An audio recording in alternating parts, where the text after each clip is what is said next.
se van a aplicar gradualmente. ¿Por qué? ¿Porque es importante la aplicación de programas sociales? Sí, pero también es necesario mantener los equilibrios fiscales también. Y está claro que gasto continuo implica financiamiento continuo también. Es un principio básico en finanzas públicas.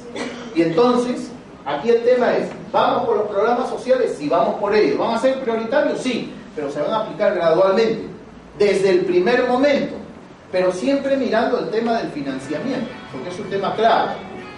Otro programa social importante es el programa Cunamás, que permite o va a convertir a los guaguaguasis de ahora, que son simples guarderías de niños, convertirlos en centros de estimulación temprana. ¿Hay un cambio cualitativo importante? Sí lo hay, porque como centro de estimulación temprana, los niños van a estar con mayores competencias para que puedan ingresar a la etapa escolarizada de su formación. Igualmente, tenemos el programa de desayunos y almuerzos escolares, fundamentalmente comenzando por los niños del área rural. Luego tenemos el programa Beca 18. El programa Beca 18, ¿en qué consiste? La idea es que los alumnos más destacados de los colegios públicos muchas veces ven frustradas sus aspiraciones porque no tienen los recursos para seguir estudios superiores. El gobierno o el Estado, a todo costo, va a financiar pensiones íntegras, financiamiento íntegro de estudios a nivel superior, tanto en universidades públicas o privadas, para estos jóvenes destacados. Igualmente, hay un programa de becas de posgrado para egresados de universidades públicas, que dándoseles una oportunidad de seguir estudios de especialización.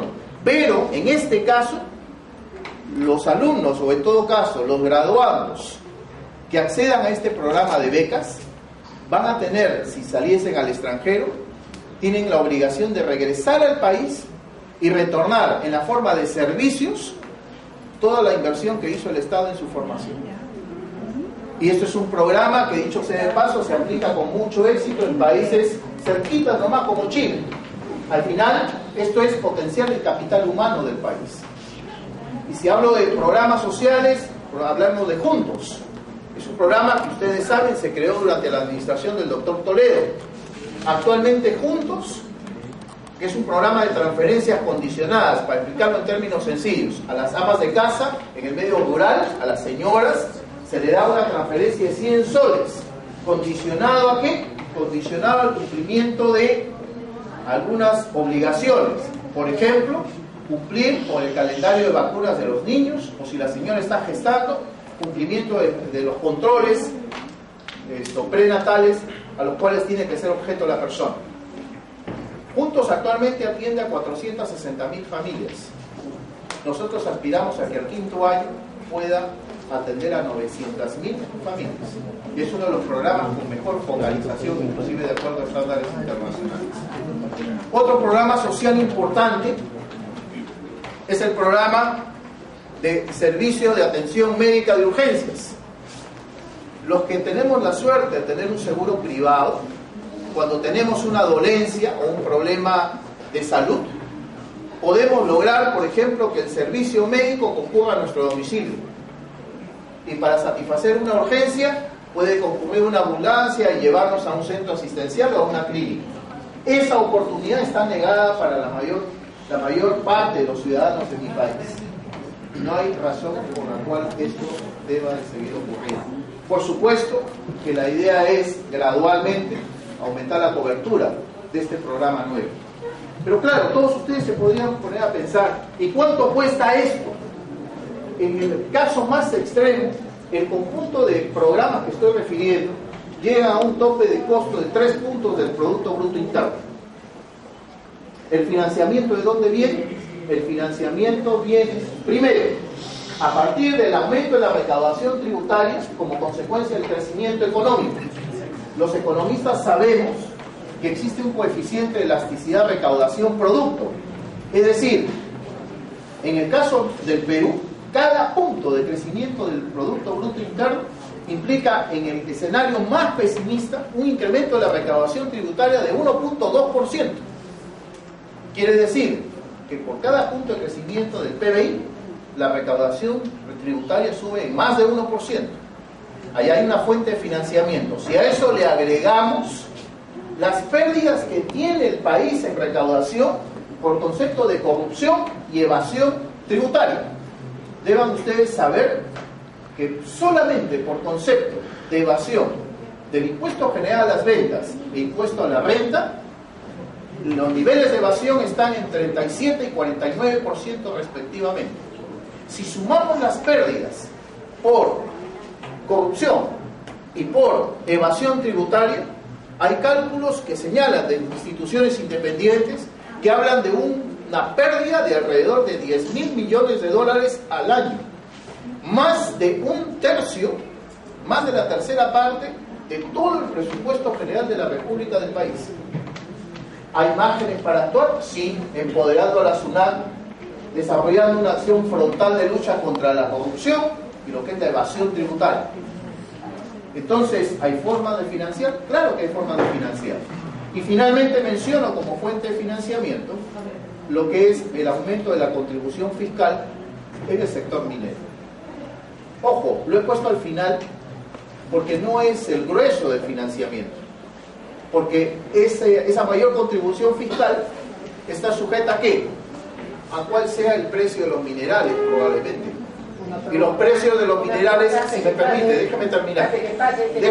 Déjeme terminar.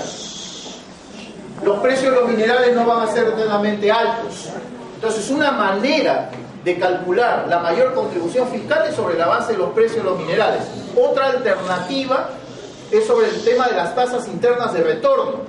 Cuando la tasa interna de retorno de un proyecto está por encima de la tasa interna de retorno del proyecto inicialmente propuesto, se aplica, digamos, el impuesto. Hay distintas formas de gravar, y dicho sea de paso, hay algunos críticos que dicen no se puede hacer, porque los proyectos mineros están cubiertos por los convenios de estabilidad tributaria. Deben de saber que varios de esos convenios de estabilidad tributaria están por vencer en los próximos años. Y en el caso de los convenios de estabilidad tributaria vigentes, al igual que ha sucedido en Chile hace 3 meses, se va a llamar a los titulares de los proyectos a una mesa a conversar y a negociar. Deben de saber, por ejemplo, que en el caso de Chile, donde varias de las empresas mineras que operan allá, operan acá, la contribución fiscal se incrementó. Claro, en una negociación donde a cambio se extendieron los periodos de vigencia de los convenios de estabilidad, pero la contribución fiscal se incrementó y la inversión minera no se fue de dicho país. ¿Hay márgenes para hacerlo? Sí, hay márgenes para hacerlo. El punto aquí de por medio es que la lógica de gravar, o sea, que hay una contribución fiscal más en la minería, responde a un tema muy simple de entender. Cuando se explotan recursos no renovables, en este caso los minerales que están en el subsuelo, el stock de capital del país se reduce. Entonces, en la medida en que el Estado recupera vía impositiva los réditos, si quiere, los recursos en la forma de dinero vía mayor contribución fiscal, producto de la extracción del mineral, y si esos recursos se aplican, por ejemplo, para financiar todos los temas asociados a educación, para potenciar el capital humano, lo que se está buscando es compensar la pérdida de capital físico a través de mayor capital humano. En concreto, mantener constante o incrementada la cantidad de capital del país. Por si acaso lo que estoy diciendo no es algo creación mía. Hay estudios hasta del propio Fondo Monetario Internacional que plantean lo que estoy diciendo. Inclusive es más, multilaterales como el Banco Mundial y el propio Fondo Monetario Internacional ha señalado hace muy poco tiempo que la contribución fiscal de las empresas mineras en los países en vía de desarrollo es pequeña en relación a la magnitud de los recursos que obtienen. Hay márgenes para hacerlo, sí hay márgenes para hacerlo, pero, insisto, la mayor contribución fiscal de la minería no es lo fundamental del financiamiento. Lo fundamental del financiamiento viene a partir del incremento de la base tributaria que viene como consecuencia de una lucha frontal contra la corrupción y contra la evasión. Entonces, yo estoy hablando de programas sociales, asistenciales, Sí. ¿Que se van a aplicar gradualmente? Sí. ¿Que van a tener como contrapartida el financiamiento al cual acabo de aludir? También. Pero los programas sociales no pueden ser solamente asistenciales. Hay programas productivos. No es posible plantear seriamente un programa de crecimiento con inclusión social si es que no se tienen en cuenta a las micro y pequeñas empresas. Las micro y pequeñas empresas explican casi el 45% del Producto Bruto Interno, explican el 75% del empleo privado, representan el 98% del número de empresas. No se puede hablar de inclusión social si no se proponen acciones concretas de promoción a las pymes. Es más, ahora que está tan de moda hablar de los tratados de libre comercio, los tratados de libre comercio nos permiten la posibilidad de entrar a mercados más grandes. Posibilidad. Pero ¿quién efectivamente va a hacer uso efectivo de esa posibilidad?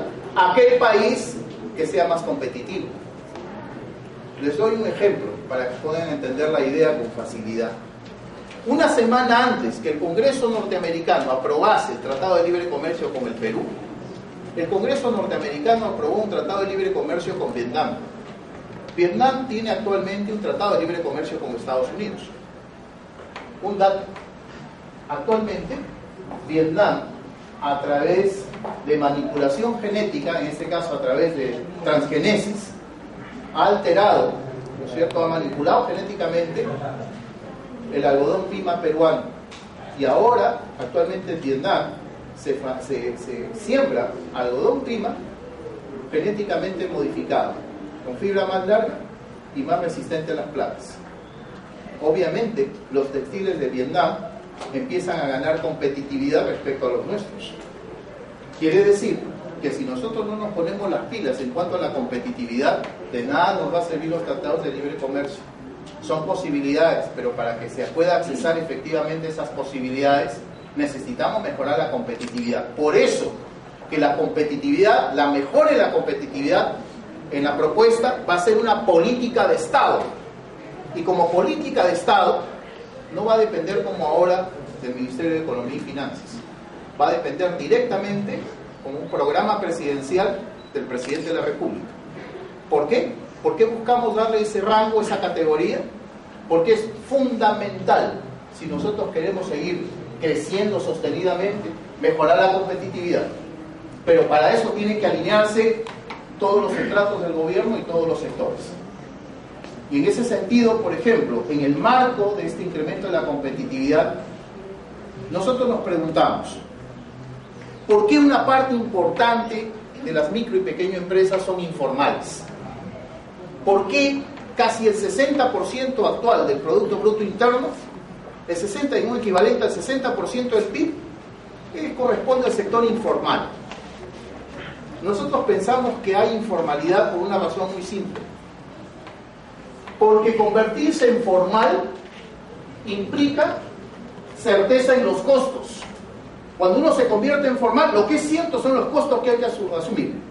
Les doy un ejemplo concreto. Si yo tengo una empresa y quiero tener mis trabajadores en planilla, o sea, quiero ser formal, por cada trabajador que ponga en planilla, yo tengo que pagar a salud un 9% por prestaciones de salud. Y por cada trabajador que tengo en la planilla, yo tengo que en los meses de mayo y noviembre depositar, por concepto de compensación por tiempo de servicios, el 50% del salario de este trabajador. O sea, yo me convierto en formal y automáticamente asumo costos. Eso es cierto, eso es seguro. Lo que es incierto son los beneficios. ¿Qué beneficios tengo si me convierto en formal? Eso es bien incierto, cuando no inexistente. Entonces, la propuesta que nosotros estamos planteando es dar certidumbre a los beneficios de ser formal. ¿Y en qué consiste esta certidumbre de beneficios?